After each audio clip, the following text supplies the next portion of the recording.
নমস্কার বন্ধুরা, আমি উমি হেসেল থেকে বলছি। আজকে আমি ফেনা ভাত করব। তার জন্য আমি তুলসী ভোগ 250 গ্রাম নিয়েছি আর 50 গ্রাম ডাল নিয়েছি, মুগ ডাল।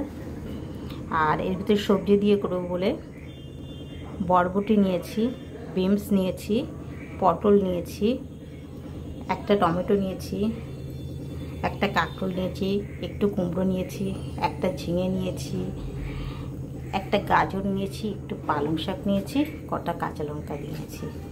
এটা দিয়ে আমি ফেনা ভাত বানাবো। সব পরিষ্কার করে কেটে ধুয়ে নিয়েছি। চাল আর ডালটা ধুয়ে নিয়েছি।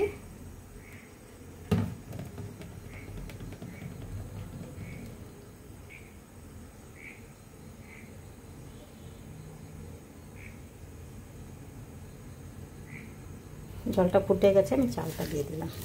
আলুটার কথা ভুলে গেছিলাম বলতে, একটা গোটা আলু কেটে ধুয়ে রেখেছিলাম, এটাও দিয়ে দিলাম।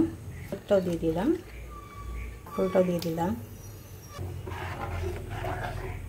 পটল আর কুমড়োটাও দিয়ে দিলাম, টমেটো আর ঝিঙাটা দিয়ে দিলাম।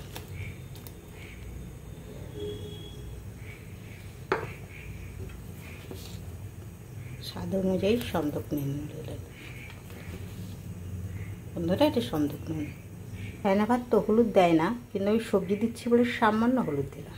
এবার বিনস আর বরবটিটা দিয়ে দিলাম।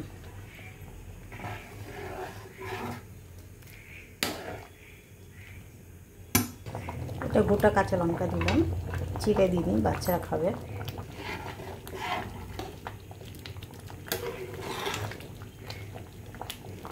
পালং শাকটা দিয়ে দিলাম,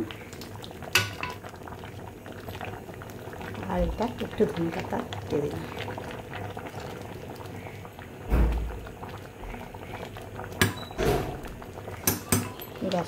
গ্যাসটা অফ করে দেবো।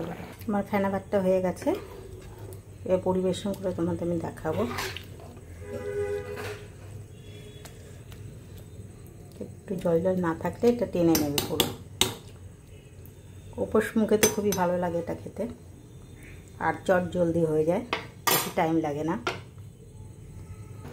বন্ধুরা, দুর্দান্ত স্বাদের এই ফেনা ভাত আমার হয়েছে।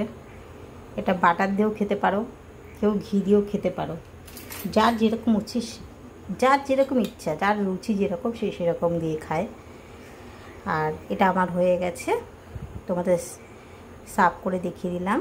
ভালো লাগলে লাইক করো, কমেন্ট করো, সাবস্ক্রাইব করো। দুর্দান্ত স্বাদের এই রেসিপিটা হয়েছে। ফেনা ভাত উপোস মুখে হোক, এমনিই হোক, অল্প টাইম থাকলে সেই টাইমের ভিতরে এইভাবে করে খেতে পারবে। ভালো লাগলে লাইক করো, কমেন্ট করো, সাবস্ক্রাইব করো। থ্যাংক ইউ, ধন্যবাদ।